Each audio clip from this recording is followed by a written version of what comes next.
Emma Carter sat on the cold stone tiles of Washington Square, where the city shifted between winter wind and forgotten dreams. The breeze tugged at her tangled hair, but her hands never stopped moving, silent, precise, as if each strip of nylon, each shard of plastic carried within it a reason to keep going. In her hand was a makeshift needle fashioned from wire. Before her, a fabric stash made of colorful plastic bags, frayed ribbons, and torn packaging. But to her, it was silk. It was the material of rebirth. No one paid her any mind, a ragged woman sewing in the middle of pigeons and clicking heels. Until someone did. Raphael Whitmore, CEO of Montgomery Fashion, had just exited a high-stakes investor meeting. He hadn't planned to stop, but something in the way Emma sewed, the intention, the rhythm, the quiet beauty within chaos, made him turn his head. He stood there for a long moment. Something about her movement muted the chaos around him. Then Emma spoke, without even glancing up. "How long are you planning to stand there?" Raphael blinked, startled by her sharpness. "I just couldn't look away from how you work." Emma froze her hands, then looked up, eyes sharp as scissors. "Work? Most people call it trash art, or desperation craft, pick your term." He smiled. "I'd go with genius. Or at least something raw, something real." "Real doesn't buy dinner," she shot back. "I haven't eaten since yesterday." He paused. "I could help." Her brow lifted. "Are you a part-time philanthropist, or just a man in a suit needing to feel generous today?" "No, I'm Raphael Whitmore." Her eyebrow arched higher. "Ah, one of those. The kind who believes fashion starts in Paris, not in alleyway dumpsters." "Maybe today I'm wrong," he said, taking a step closer, "because I just saw the most stunning dress I've seen in years, and it's made from things no one else would look at twice." Emma stared at him, unmoving, her face unreadable, but her eyes held fire. "Be careful, Raphael Whitmore," she said slowly. "Trash, when handled right, can cut deeper than silk." After a silence tight as thread, Raphael reached into his blazer pocket and pulled out a cream-colored business card. He extended it to Emma. "Tomorrow night, Montgomery Fashion is hosting a showcase for emerging designers," he said. "I want you and that dress to be there." Emma took the card, reading the embossed gold lettering. Her brow furrowed. "You want me to bring a trash dress to a high society gathering?" "It's not a party, it's an exhibit. And no, I'm not inviting you out of pity," Raphael replied. "I'm inviting you because what you're making is original, soulful, technically brilliant, and more than anything, it makes people stop." Emma said nothing. She flipped the card over once, then again. "Will you come?" he asked. She looked up at him, not smiling. "Do you know why someone homeless might not trust an invitation that sounds sincere?" "Why?" "Because they usually end in one of two things, disappointment or doors slamming the moment your truth shows up." Raphael stepped back, giving her space but not withdrawing his gaze. "If you show up, I'll be waiting at the door, and if anyone tries to turn their back on you, they'll have to go through me first." Emma studied his eyes for a long moment, then tucked the card into the pocket of her tattered coat. "I'll think about it, but if this turns out to be a joke, I'm quite skilled with a needle, and I know exactly where to aim." Raphael chuckled. The first time all day, he looked remotely relaxed. Noted. The next evening, Emma stood in front of the Montgomery Fashion Gallery, clutching her recycled bag. Her hair was tied with a rubber band found on the sidewalk, her shirt faded, her pants torn at the knees. She looked completely out of place. Inside, chandeliers lit up marble floors. Laughter floated over flutes of champagne, and polished heels clicked with practiced ease. As Emma approached the entrance, a security guard stepped forward. "Man, are you sure you're at the right place?" Emma handed him the card. "Raphael Whitmore invited me." He hesitated, but after checking the guest list, waved her through. The moment she crossed the threshold, the temperature shifted. "What is that smell?" whispered a woman in Chanel. "Is this some sort of charity PR stunt?" another guest asked, adjusting her pearls. Emma took a deep breath, holding her head high. Raphael spotted her from across the room and walked over quickly. "You came," he said, relieved. "A promise is a promise," she replied. "Where do I put this?" He led her to the designer section. Nearby, other artists arranged couture dresses, Italian leather, embroidered silks. Emma pulled out her plastic bag dress and placed it on her assigned mannequin. Even under harsh gallery lights, it shimmered. Then came the whispers. "She brought actual garbage. This is insulting." Emma stood still, hands behind her back, unmoving. Raphael clenched his fists from afar. The judging began. A panel of critics, magazine editors, designers, and collectors moved from one creation to the next. Then they reached Emma's piece. "This is original," one muttered. "But sustainability shouldn't look like a landfill." "Interesting cuts," another admitted, "but the material ruins it." Raphael stood up. "With respect, you're missing the point. Look past the plastic. Look at the construction, the symmetry, the use of texture and tone. Technically, this is the most refined piece here tonight." Silence fell. After a brief private discussion, the host returned with an envelope. "The winner of the Technical Innovation Award is entry number 7, Emma Carter." Emma froze. A few polite claps followed. She stepped toward the stage, legs shaking under the weight of disbelief.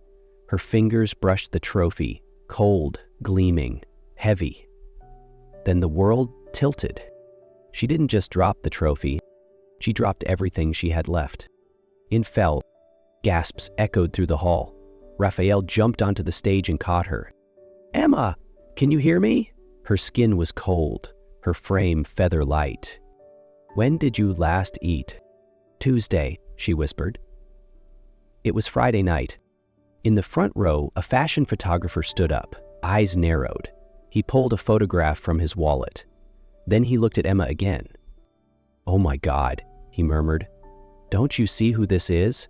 This is E.S., the designer who vanished." The room froze. "Emma Santos?" someone whispered. "From Santos Couture? The prodigy?" "Yes," the photographer said. "I've shot her before. I'd recognize those hands anywhere." Raphael looked down at the unconscious woman in his arms. Emma Carter, who'd been mocked just moments ago. Around them, the crowd stared, stunned, realizing they hadn't just dismissed a homeless woman. They had just Raphael didn't care who she was or whether the whispers about ES were true. All he saw was a woman collapsing in his arms, exhausted, cold, and silent. Without hesitation, he carried her out of the spotlight, through the stunned crowd, and called for an ambulance. The only thing that mattered now was keeping her alive. A thatched legend fall, only to rise again. The steady beep of a heart monitor echoed softly in the sterile white hospital room. Dim lights cast long shadows on the wall, stretching time into silence. Emma lay motionless, eyes closed, face pale. A thin IV line ran from her wrist to a drip hanging beside the bed. Raphael hadn't moved from the wooden chair beside her. His hands were clasped, eyes locked on her face. He hadn't left since the moment he brought her in. When Emma opened her eyes, the first thing she saw wasn't the ceiling, but him. His face, tired, worried, but relieved. "You're awake," he said quietly. She blinked. "Where am I?" "The hospital. You collapsed from exhaustion." He hesitated. "You hadn't eaten in 3 days." Emma turned her face away, lips tight. "It's not that I forgot. I just didn't have anything to eat." Silence settled over them. After a moment, Raphael placed a container of warm porridge on the table and spoke gently. "Why would someone like you be living on the street? You're not just Emma Carter." She stared at him for a long moment. Then she laughed, not softly, but bitterly, like something in her had long since turned to ash. "I used to be a designer," she said hoarsely. "My name is Emma Santos. Maybe you've heard it before." Raphael froze. 3 years ago, I co-founded Santos Couture with someone I called my sister. We were about to expand into Europe. Everything was perfect. Until it wasn't. Emma exhaled slowly, eyes distant. Veronica Blackwell, used our company's accounts to launder money for her husband. When it came under investigation, she pinned everything on me. Raphael sat up straight, fists clenched. The media destroyed me. Investors pulled out, stores closed, my accounts were frozen. I tried to fight back. I filed complaints, contacted the police. But the evidence she presented was too perfect. Her voice dropped. No one believed someone like me could be framed. You didn't fight? He asked softly. I did. Then I disappeared. When you have nothing left, silence is the only way to survive. Emma remembered the night everything collapsed, so vividly that each sound still echoed in her memory like a haunting melody she couldn't turn off. She walked out of the Santos Couture headquarters with red flashing lights behind her, police sealing the glass doors. Reporters swarmed outside. Camera shutters fired like bullets. People who once shook her hand, who called her a genius, now looked at her like a criminal. No one asked her what happened. No one gave her a chance to speak. Just one night, and it was all gone. The brand, the respect, the assets, the friendships. She didn't even have time to pack a bag. Everything was frozen. In the end, the only thing left was her name, and even that started to rot. She drifted through the days, sleeping in subway stations, eating leftover bread from corner stores. Each morning she woke up, she lost another piece of faith in the world and in herself. There were nights when she sat on the curb in the freezing rain of December, asking the same question over and over. Why? It wasn't because she lacked talent. It wasn't because she made a mistake. It was because she trusted the wrong person. She was wrong once, but the price was everything. Again, the room fell silent. Finally, Raphael spoke, his voice steady. I believe you. Emma turned to him, eyes wary. She'd heard those words before, from someone she once called friend. But this time, she didn't just hear them, she saw them. In his eyes, and for the first time in 3 years, she wanted to believe. 3 days after being discharged, Emma stood before the gleaming glass tower of Montgomery Fashion House, staring up at the silver letters that shimmered in the morning sun. In her hands, a faded canvas bag held a few coils of string, some flexible plastic, and a worn sketchbook. She took a deep breath. Though she'd never admit it, her heart was trembling. For the first time in 3 years, she was entering a fashion house not as a stray, but as someone invited, with a real position. I want you to lead the design team for our brand reinvention, Raphael had said, just hours after she was released from the hospital. No one understands what it means to make something out of nothing the way you do. Emma hadn't answered immediately. The past had taught her sweet invitations often came with sharp knives, but deep down she knew if she still believed in herself, even just a little, this might be her last chance. She stepped through the marble lobby, polished, grand, cinematic. The receptionist smiled as Emma handed her a temporary badge. Welcome back, she said, but curiosity lingered in her voice. Gossip moved fast here.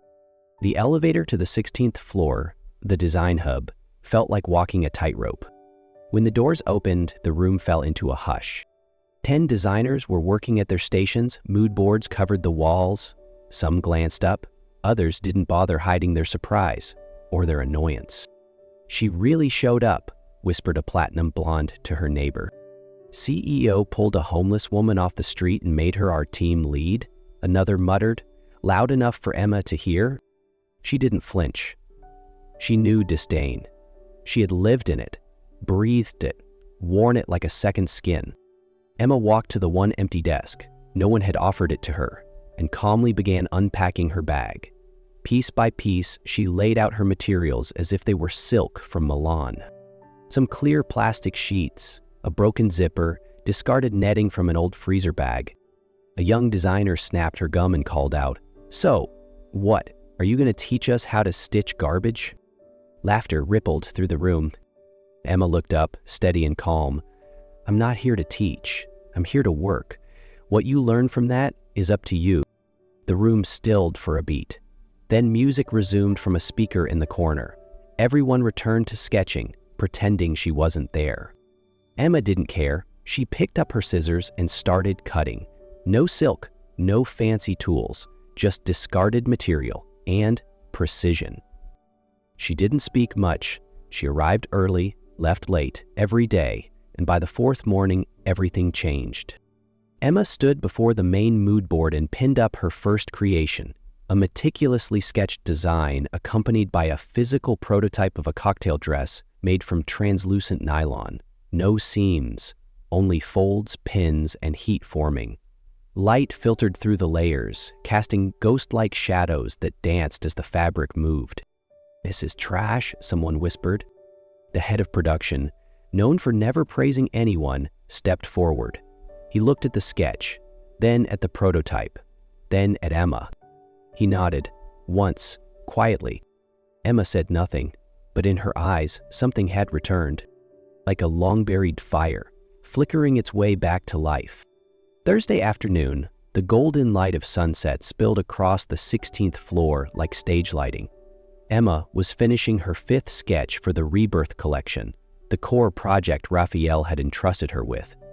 Her pencil moved in precise lines, steady hands, focused breath, until a voice, chillingly familiar, sliced through the air behind her.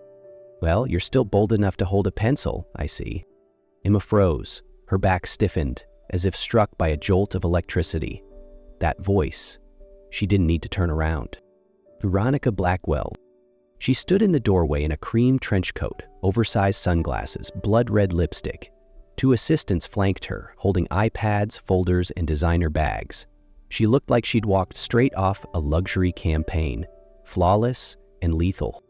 Emma turned slowly. Her expression was calm as glass, but her hand clenched the pencil just a little tighter. "I thought you were still hiding somewhere after that little money laundering fiasco," Emma said flatly.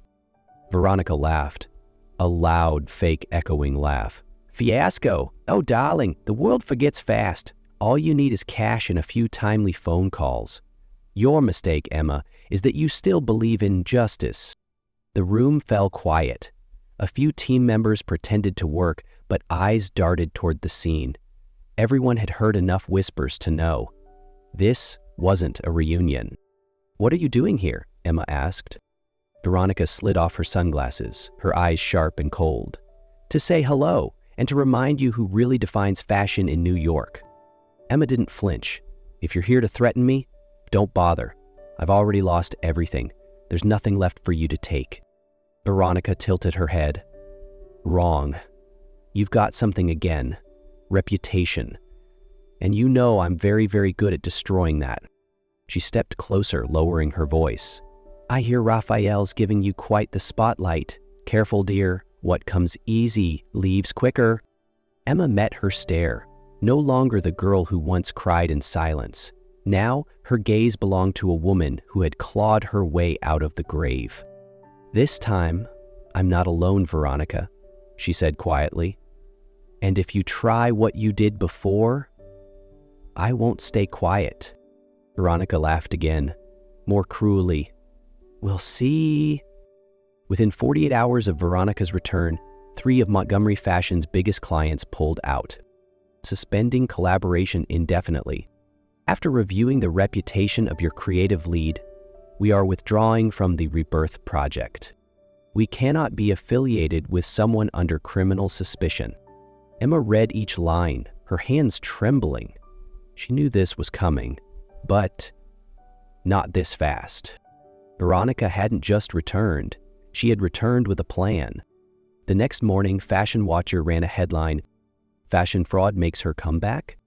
accompanied by a photo of Emma from 3 years ago, hands cuffed, being led to a police car. Though never convicted, that image was enough to bury her once. Raphael slammed the printed article onto the table. "We'll issue a statement, hold a press conference. I'll back you." "No," Emma's voice was tight. "The more we fight, the worse it gets." But that was only the beginning. 2 days before the long-awaited Rebirth showcase, Emma arrived at the studio at 5 a.m. as always. She flipped on the lights, and everything was gone. Mannequins overturned, fabrics shredded, sketches soaked in water. Sample dresses, crafted over hundreds of hours, lay in pieces, slashed, stained with glue and black spray paint. Scrawled across the back wall, in red, "Trash stays trash." Emma froze. No tears, no screams, just a chilling void. She dropped to her knees, clutching a ruined pattern in her shaking hands. This time, she felt ready to let go. The door creaked open. Raphael stepped in, face pale as he scanned the devastation. He said nothing, just walked over and sat beside her. "I know it was her," Emma whispered. "Veronica did this. She doesn't need proof, just enough suspicion." Raphael's fists clenched, but his voice stayed calm. "Then we start again, from scratch." Emma looked up, eyes full of disbelief. "There are only 2 days left. We have no fabric, no samples, nothing." He nodded. "Wrong. We have you, and you have me." After the studio was destroyed, Emma sat in the small conference room, her head low, hands stained with ink and glue. Raphael stood beside her, gaze unwavering. "We can cancel the show," he said. "No one will blame you." Emma looked up, her eyes no longer dim. "No, I had my dream stolen once. I won't let anyone take it again." Within minutes, the entire Montgomery team, from receptionists to marketing interns to drivers, was summoned. Raphael addressed them firmly. "We have no silk, no crystals, no French lace. But we have something better. People." Secretaries gathered soda cans. Drivers brought in seatbelts from junkyards. A janitor donated his old curtain set. Each person, once a background figure in fashion's machine, now became part of its heartbeat. "I need everyone to scour this city. Landfills, thrift shops, scrap yards, collect anything we can turn into fashion. Metal, plastic, paper, wires, fabric remnants, everything." No one questioned, no one hesitated. The company rose, united.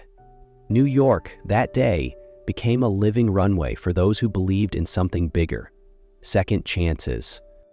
Back in the studio, Emma worked non-stop for 36 hours.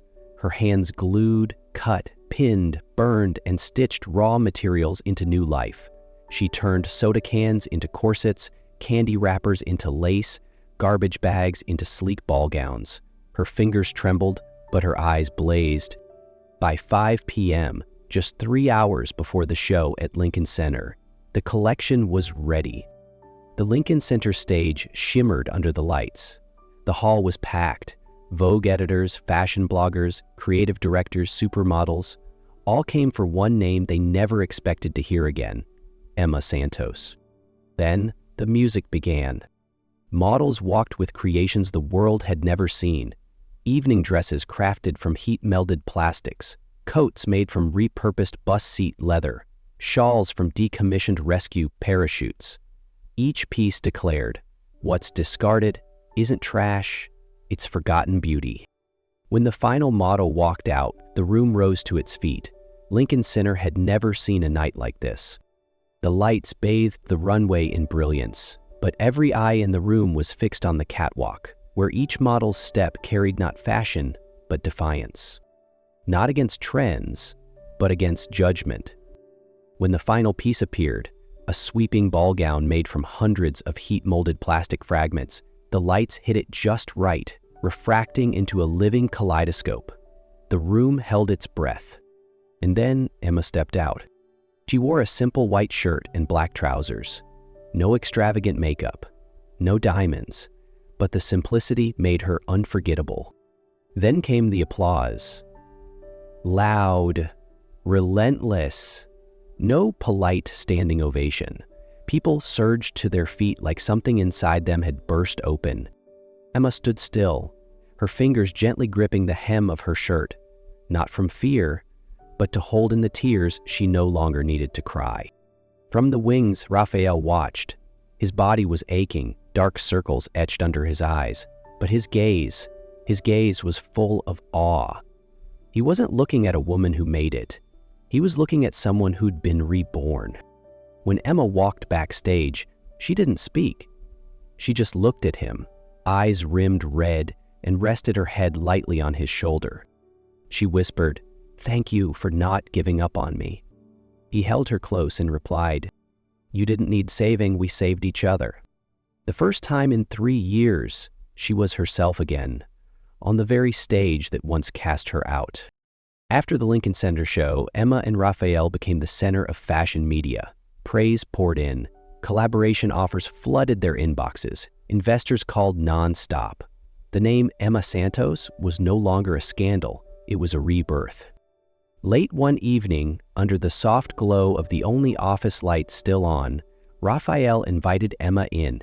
No documents, no team, just the two of them, and a truth he could no longer keep inside.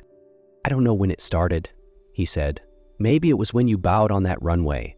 Maybe it was the first sketch you pinned in that old studio. But I know one thing. I love you." Emma stood still, her heart pounded as if the world had gone silent around them. But just days later, everything shifted. Montgomery's board called an emergency meeting. Behind closed doors, they didn't mince words. "We don't question Ms. Santos' talent, but the CEO's personal involvement with someone tied to criminal allegations, regardless of outcome, threatens our image, stockholders, and investor trust." One executive said bluntly, "You can keep your title and sever the relationship, or walk away with her and resign." Emma heard about the meeting before Raphael could tell her. That night, she left him a short note. "Don't choose me. They may try to take you from me, but I won't be the reason you lose everything you've built. I've learned how to live without, but I don't want you to lose what you fought so hard to build." She disappeared, quietly, no goodbye. The next morning, the boardroom filled. Raphael entered, calm but resolute. He placed his access badge on the table. "You don't need to decide for me. I already have." "You're throwing away your future," someone said. "No," Raphael replied. "I'm holding on to it." Raphael left the Montgomery building just after dawn when the city was still yawning awake. His tie hung loose. In his hand, nothing but the letter Emma had left. His car waited at the curb, but this time, he didn't get in. He stood there, on the sidewalk, among the rushing strangers, as if the whole world was moving, and he wasn't. Throughout his career, Raphael had made dozens of high-stakes decisions, acquiring brands, firing creative heads, breaking rules to make something new. His hands had never trembled. But today, they did. Not because he lost a title, not because the future was uncertain, but because, for the first time in his life, he loved someone so deeply, he feared she might be gone for good. He opened her letter again. Her handwriting was soft, small, careful, just like how she treated scraps of fabric no one else wanted. "I've learned how to live without, but I don't want you to lose what you've built." The words cut deep. Emma thought she was protecting him, but she didn't realize she was the only thing he had never owned and couldn't afford to lose. Raphael took a long breath. He stepped to the edge of the street and raised his hand for a cab. No assistance, no private car, no CEO badge. Just a man, on his way to find the one woman who made him want to start again. It took Raphael more than a week to find her. Emma had no phone, no social media, no digital trail. He searched through small Brooklyn studios, vocational centers, even visited the shelters where she once lived. No one knew for sure. Just whispers. She's doing something for others. On the 10th day, Raphael stepped into an old church-turned-community recycling center in Queens. The air was filled with the scent of paper, melted plastic, and soft laughter mixed with the sound of scissors. In the corner, Emma sat beside a young girl learning how to sew. On the table lay handmade bags crafted from used tarps, each one embroidered with bright, hopeful shapes. No spotlights, no cameras, just a quiet world, real and alive. Raphael didn't call her name. He simply watched, not wanting to disturb the moment. Emma looked up. Their eyes met. She didn't flinch, didn't look surprised. She simply smiled, as if she'd always known he would come. "I've been looking for you," Raphael said as she walked over.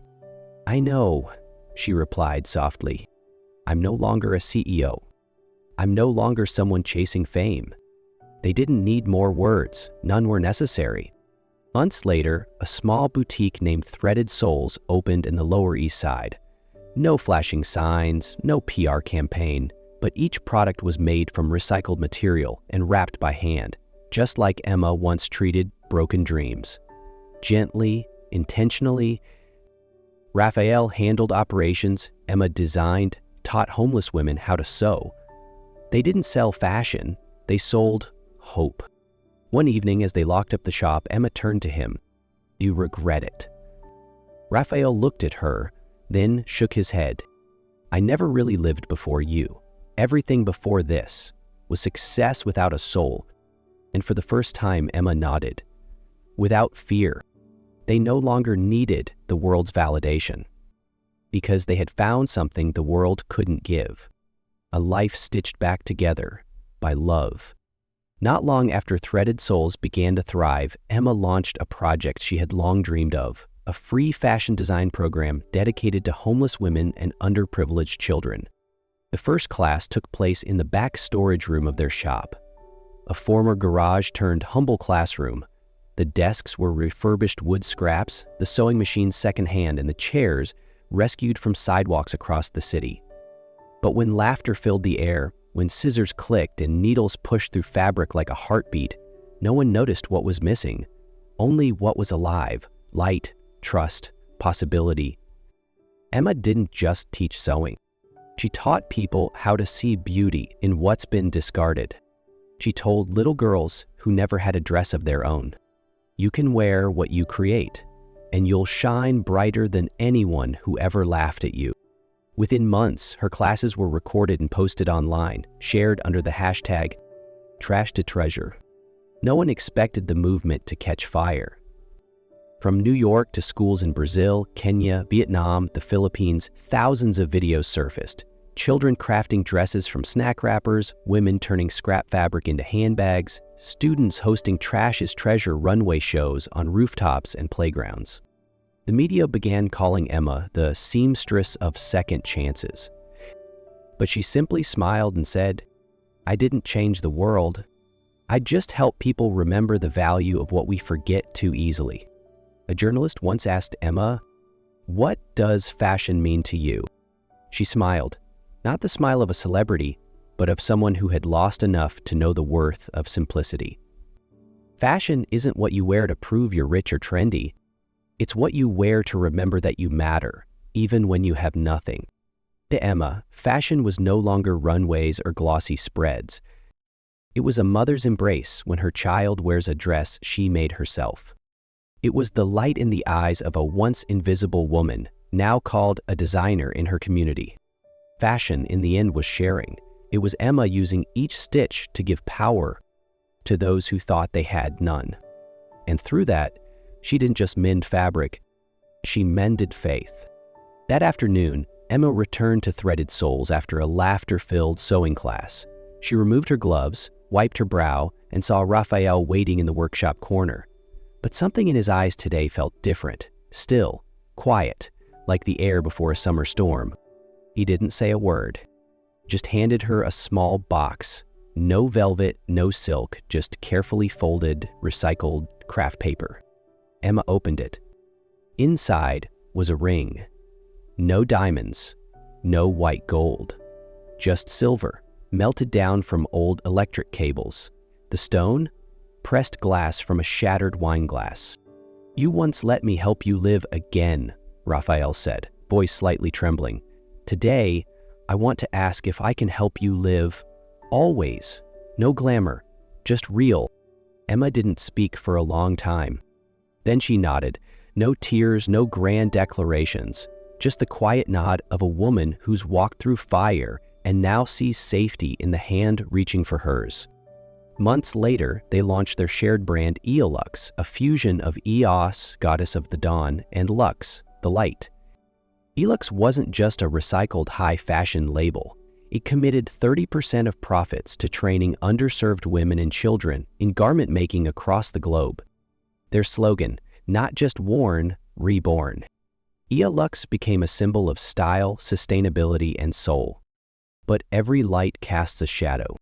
The day before their debut collection at New York Fashion Week, Emma received an email from the organizers. Veronica Blackwell has requested to turn the show into a head-to-head face-off. Do you accept? Emma looked at Raphael. He raised an eyebrow.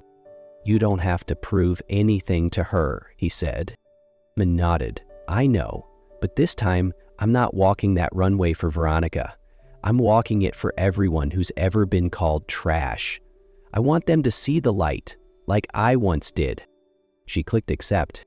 The NY runway was about to burn, but this time Emma wasn't fighting for fame. She was fighting for a world where fashion could heal. The main stage of New York Fashion Week lit up in brilliance. Two names stood boldly across the screen: Veronica Blackwell versus Emma Santos, past versus present. Veronica opened with a spectacle of extravagance: feathers, jewels, lasers, pounding EDM. Every piece was expensive, meticulously crafted, but as the models walked past, the audience's eyes remained empty. It was all beautiful, yet utterly soulless. Then the lights shifted, the music softened, and Emma began. Her show wasn't just a runway, it was a story of rebirth. Each design told a chapter. A suit made from torn bus tarps, echoing the nights she slept in train stations. A cocktail dress from scrap cables and melted metal, like the chaos of being wrongly accused. And at the end, a wedding dress, wide and sweeping, made entirely from green garbage bags, cut like blooming roses, floating under the lights. Emma stepped out in that dress, her gaze proud, her voice trembling but sure. This was once the dream they laughed at. But today, I wear it to remind myself I'm worthy of love. Silence, then applause. Slow, rising, then erupting. At that moment, FBI agents entered, heading straight for Veronica. Ms. Veronica Blackwell, you are under arrest for international financial fraud and money laundering. No one looked surprised, but all eyes turned to Emma. Raphael stepped on stage, holding the same recycled ring he once gave her. He knelt in the spotlight. This time, I want to ask in front of the world, will you stitch the rest of your life with me? Emma laughed through tears. Yes. The crowd exploded as Emma hadn't just risen, she reignited what fashion and love could truly mean. Some are born in the spotlight. Others walk through darkness to find their own light. Emma Santos wasn't just a designer. She was proof that no matter how many times life tears your dreams apart, you can stitch yourself back together, with courage, with love, and with hands that never give up. From a trash bag to a wedding dress that made the world rise to its feet, Emma showed us, worth isn't where you come from, it's how you rise when you fall.